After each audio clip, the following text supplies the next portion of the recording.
Bonjour, ici c'est le pasteur Alain Lamour. Le sujet qui me faut aborder, c'est le sanctuaire et le sacrifice. Quand on parle du sanctuaire, on peut faire référence à ce lieu saint qui se trouve en Israël, donc les Romains finissent détruire dans les années 70 de notre ère. Et cela se trouve à Jérusalem.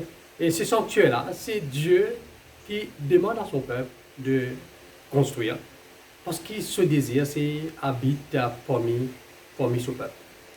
Et la question c'est, comment un Dieu trois fois saint, comme la Bible nous le dit, peut habiter au milieu d'un peuple pécheur qui constamment et provoque la colère de Dieu et désobéit constamment et fait des choses impensables, alors qu'il y a un Dieu vivant qui est au milieu des eux.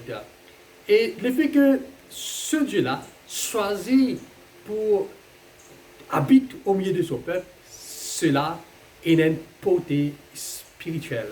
Et ce qui intéresse nous aujourd'hui.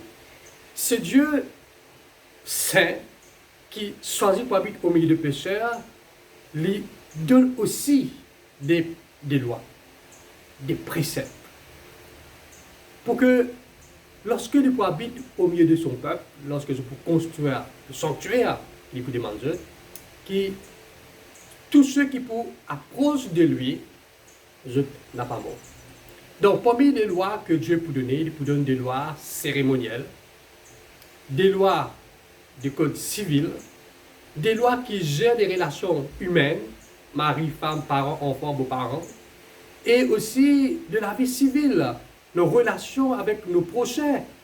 Et dans tout cela, il parle aussi des lois sur les maladies capables et n'a parmi le peuple. Donc, Dieu peut demander, voilà, comment je peux bien arriver et gérer toute cette partie parce que le Dieu saint, il habite au milieu des eux. Donc, pour approcher de ce Dieu-là, c'est Dieu qui peut dire comment je peux faire. Et le sanctuaire, lorsqu'il est pour établir, je peux respecter ces règles que Dieu vient de donner afin que l'homme capable cohabite de la présence de Dieu sans qu'il soit mort. Le sanctuaire, il est pour au centre même de la vie des Israélites. Les enfants d'Israël, tout autour du sanctuaire, d'une manière ordonnée, chacun selon sa tribu. Et ça, c'était quelque chose qui est important. Et pour le sanctuaire, Dieu enseigne à son peuple que même s'il y a un Dieu trois fois saint, et ceux qui autour de lui, ce sont des pécheurs, mais ce Dieu-là, il est quand même accessible à tous ceux qui le recherchent, à tous ceux qui ont envie et s'approchent de lui, et il est disponible. Mais pour s'approcher de ce Dieu-là, il y a des principes, et à travers le sanctuaire, nous trouvons cela. Le sanctuaire va être au centre même de la vie des Israélites. Et cela, les enfants d'Israël, pour qu'on tout autour, d'une manière ordonnée. Et Dieu pour dire autres comment vous pouvez étendre votre campement, afin que lorsque le peuple qui habite au milieu, Dieu est au milieu et le peuple tout autour, mais il y a des principes à respecter. Quand je peux approcher de Dieu, quand je peux habiter au milieu autour du sanctuaire, côté dans la présence de Dieu, afin qu'ils ne soient pas morts. Dieu peut donner un principe. Et il y a un rituel. Et à travers les symboles, Dieu enseigne à son peuple que même s'il y a un Dieu trois facettes, il demeure toujours accessible aux pécheurs, accessible à ceux qui les recherchent, à ceux qui ont envie de rentrer dans son plan du salut. Et ce Dieu-là, c'est lui qui dit comment pour faire afin que le pécheur n'a pas mort.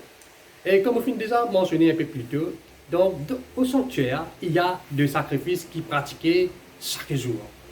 Ces sacrifices, quoi qu'il y paraît répugnant, parce qu'il y a des animaux qui meurent tous les jours, mais ce n'est pas pour apaiser la colère de Dieu ou de quelconque, mais ces sacrifices, c'est simplement les servir pour rappeler au peuple que je suis un pécheur, j'ai besoin d'être pardonné, d'être lavé, d'être purifié, et il n'y a pas d'autre moyen que simplement de rentrer dans le plan de Dieu, d'accepter le plan que Dieu proposait, c'est que pour obtenir le pardon, comme dans Hébreux chapitre 9, le verset 22 dit « Il n'y a pas de pardon sans l'effusion du sang ». Donc, lorsque le sang, même s'il paraît répugnant, c'est pour garder à l'idée que nous sommes des pécheurs. Et si nous pouvons vivre, c'est par la grâce de Dieu. Et à travers le sacrifice, Dieu montre-nous comment il enlève le péché dans la vie de ses enfants, de tous ceux qui lui font confiance. Et voilà un petit peu, quand nous parlons de ce principe, nous toujours mentionné en tant que l'œuvre, le plan du salut. C'est que tout ce que les hommes peuvent essayer pour faire, pour obtenir le pardon, ça ne va pas marcher. Seul le moyen qui vient proposer par Dieu, le sacrifice, qui nous proposé. Donc, il y a une valeur d'enseignement pour montrer à tous ceux et celles qui ont envie vraiment un jour obtenir le pardon de Dieu, je peux suivre ce principe-là, parce qu'à travers ces rituels, à travers ces symboles, il peut pointer quelque chose de beaucoup plus loin, c'est la venue de Jésus, c'est lui qui ôte le péché du monde. Chers amis, quand le peuple péchait, je t'amène un sacrifice, le prêtre, il peut égorger, il peut prendre le sang avec son doigt, il peut remplir dans le sang, et il peut asperger sur le voile du temple, et que le péché pourrait rester là. Et pendant toute l'année, donc le peuple Israël pour faire ce rituel, donc je promène le sacrifice quand je péché, et le prêtre pouvait asperger du sang, il peut asperger ça sur le voile du temple, et le reste du sang, il peut déverser auprès de l'autel de l'Holocauste. Et puis, une fois l'an, il y a ce qu'on appelle le jour de Yom Kippour. Là, quand le grand prêtre, il peut officier, il peut faire un sacrifice pour lui et sa famille, premièrement. Et puis, il est capable de revêtir d'autres habits pour lui rendre dans le lieu très saint, pour lui capable de faire une intercession. Donc, ça, c'est un autre sujet qui est intéressant, fascinant, concernant le sanctuaire, concernant le jour du Yom Kippour. Mais, quand nous parlons de sacrifice, mon envie attire notre regard sur d'autres sacrifices qui pratiquaient, qui sont très importants tous les jours. Il y en a ce qu'on appelle le sacrifice du matin et le sacrifice du soir.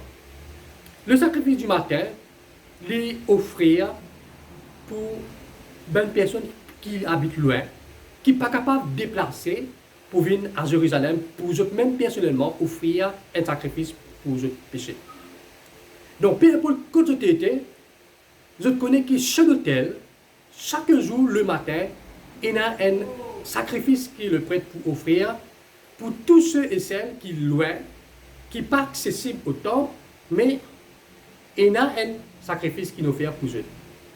Et le sacrifice du soir, maintenant si quelqu'un habite loin, il besoin prendre des jours et des jours pour arriver au sanctuaire quand il fait un péché, mais il n'a pas besoin de faire le déplacement parce qu'il y a un sacrifice qu'on appelle le sacrifice du soir qui est toujours brûlé sur l'autel pour lui. Donc, pour dire que le pardon, à travers le sacrifice, il est toujours accessible. Le pardon de Dieu, il est toujours accessible à travers le sacrifice pour ceux et celles qui rentrent dans le plan de Dieu, pour ceux et celles qui font confiance à Dieu dans ce projet de sacrifice. Donc, chers amis, aujourd'hui, si toutefois nous aussi sentis que nous avons besoin le pardon de Dieu, peu importe que nous étions, Dieu fit nous offrir un sacrifice pour eux et pour moi. Le sacrifice de Jésus, une fois, fit nous faire pour tous. Même aujourd'hui, après 2000 ans, le sacrifice de Jésus-Christ est encore accessible pour toi. Si simplement c'est ton désir de t'approcher de Dieu et de rentrer dans le plan de Dieu, de le faire confiance, et tu peux découvrir qu'à mesure de étudier le sanctuaire, tu peux arriver à comprendre qu'à travers le sacrifice, ce n'est pas quelque chose de répugnant, de morbide, mais il y a l'espérance, il y a l'espoir, et c'est Dieu-là qui met ça là pour enseigner son peuple pendant tout le temps que je suis dans le désert, que le pardon est accessible. Et Dieu met ça à la portée de toi et de moi. Et je prie toi ce matin, la côte tu es capable d'accepter ce plan de Dieu là pour toute la vie. Amen.